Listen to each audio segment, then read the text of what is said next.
We picture the Nativity as calm, a glowing manger, quiet animals, and crowned visitors beneath a gentle star.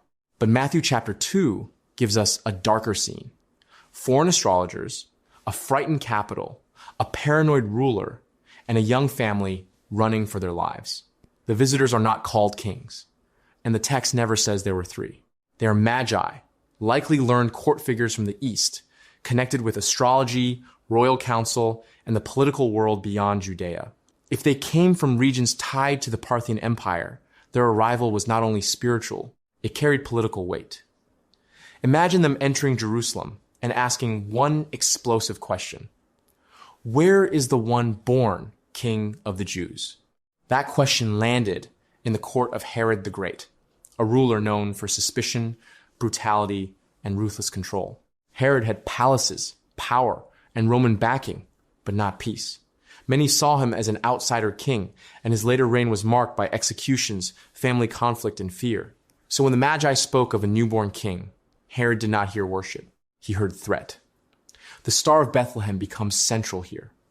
Matthew does not treat it as simple decoration, but as a sign that guides the Magi to the child. They bring gold, frankincense, and myrrh, costly gifts of honor, worship, and mystery. But behind the gifts, Herod is calculating. He secretly asks when the star appeared, then tells the Magi to report back after finding the child, pretending he wants to worship too. His real plan is darker. Then, the story becomes a rescue mission. The Magi are warned in a dream not to return to Herod, so they leave another way.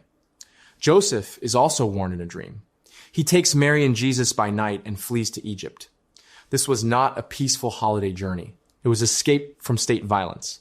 When Herod realizes the Magi have avoided him, his rage erupts. He orders the killing of Bethlehem's boys, 2 years old and under. Matthew presents this as the shadow over Christ's birth, joy surrounded by terror, hope hunted by empire. After Herod dies, Joseph returns, but not to Judea. Herod's son Archelaus rules there, and Joseph is afraid. So the family settles in Galilee, in Nazareth. The story ends far from royal courts. The child called king grows up in obscurity, in a place others look down on. The Nativity is not only tender, it is dangerous, political, and begins with heaven's king surviving the violence of earthly power.